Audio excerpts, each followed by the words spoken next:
last month, Ariana did $6,000 in revenue on Amazon, which is triple what she has ever done before. It's her best month ever. Yes. And of course, that $6,000 doesn't include the Amazon FBA pick and pack fee, the Amazon FBA 15% fee, the cost of the product itself, Amazon PPC, and a bunch of other expenses. But even after calculating all those expenses, how much did you do in profit about? Yeah, so after all of that, I made about $1,500, which was more than enough to pay for all of my bills. And that was the first month ever that I've done that. And Ariana quit her job a few months ago, and she's already had a month where she was able to pay for her bills. So in this video, we're gonna talk about how she did it.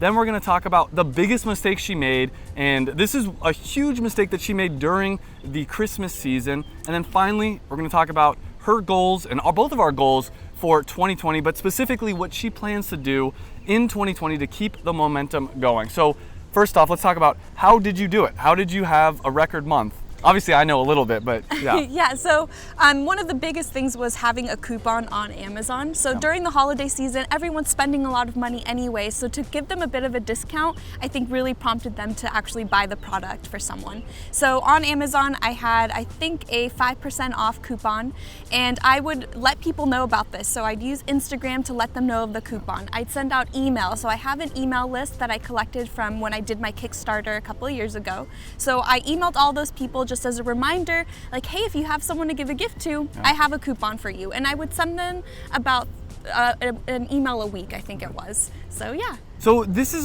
there's a lot of psychology that goes into this. So first off, that 5% coupon, it's a small amount, but it's enough to get you that little green save 5% on the Amazon search. So that's one thing. But two, it also brings to the top of people's mind, oh yeah, I remember Vino cards from last year. Oh yeah, this is a good gift idea. Plus there's that incentive of the 5% off. Even though it's not huge, they feel like they're saving something. And one of the things that I think you did a really good job of is talk about the benefits of your product. And in this case, like, what's the benefits of Vino cards? So the best part of it is that it's a very giftable item, and it's a really nice, simple item. You can give it to anyone, whether you know them really well or whether it's an acquaintance. It's a perfect gift for anyone beginning in wine, but it's just very giftable. It's cheap.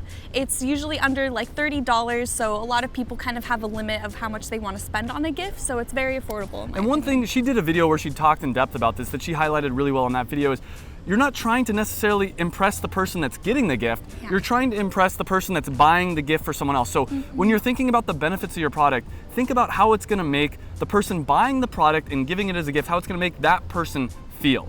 And you want them to feel like this is a unique gift. And we've talked about passion products a lot. It's Ariana's passion product. It's something she really believes in. It's something unique. It's something different. But also, that's a really cool gift. Like, when someone gives a gift, they don't want it to be something generic. They want it to be something where it's like, hey, I thought of you, and I know you love wine, and I know you want to learn more about wine, so here's this gift that you've probably never seen before. Yeah, that's the biggest thing. They haven't seen a gift like this, and that's the beauty of having a product that is very unique in that space. Yeah, so let's talk about, is there anything else you did to increase sales, actually, top of mind?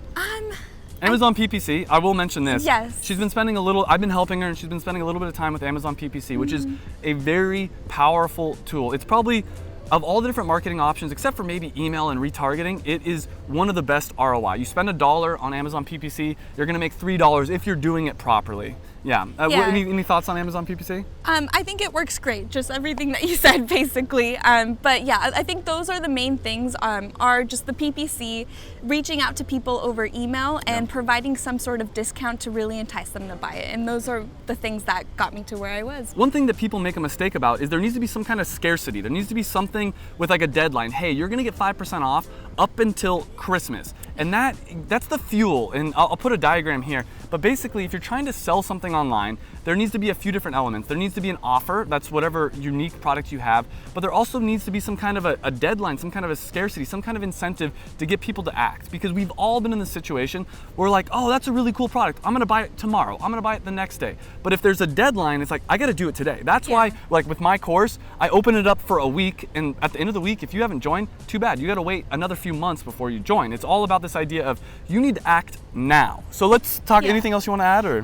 Adding to that, it does work because I've noticed that my spike in sales happened when it was nearing the end of the deadline. And I think what you were saying, people want it real quick before that offer is off the table. Yeah, so let's talk about your biggest mistake. What was the biggest mistake you made last year? Influencer marketing does take a lot of time to reach out to those people. I just wanted to put that aside and focus more on PPC, coupons, emailing. And so I didn't do that last month. And I really wish I would have, because I started it this month and I am getting many more sales just by sending out free boxes and people posting about it. And I think that would have increased my sales much more last month if I did that as well. And there's two things I want to talk about. One of the first ones is a big mistake a lot of Amazon sellers make is thinking that they're Amazon sellers.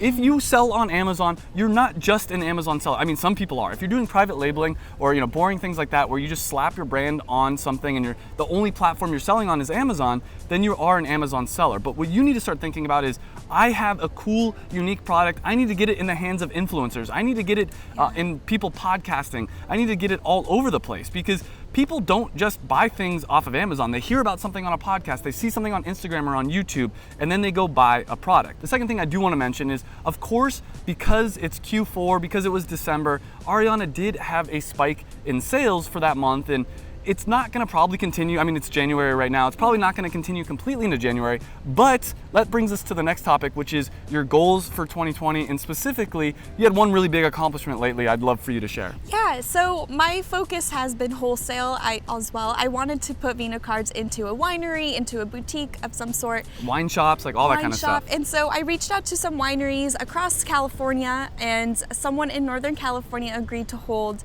Vino cards for me. And so I'm very excited to partner with them, and they already placed an order. So pretty soon I will be seeing Vino cards on their shelves. So 10 units. So that's another cool thing. Again, it ties into this idea of you're not just an Amazon seller.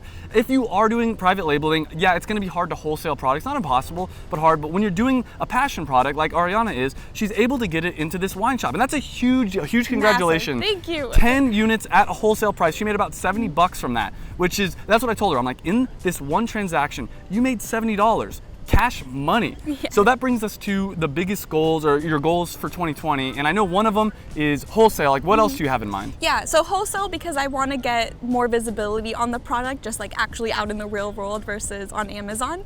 I also want to at least make 20 sales per day on Amazon. Pretty big goal. I have the whole year to do it, but I do want to make sure that I'm selling consistently at least that number. And for me, in my goals, I have a few different goals. Obviously, launching P&B Cacao, and there's a big announcement that I have about where I'm going to be spending a lot more of my time. And we talk about both of our goals, and we review a little bit of 2019 in this video right here. So if you want in depth what my goals are, and a lot more in depth of what Ariana's goals and how she's going to be growing Vino cards in 2020, click on that video. See you in the next video. Thanks, bye.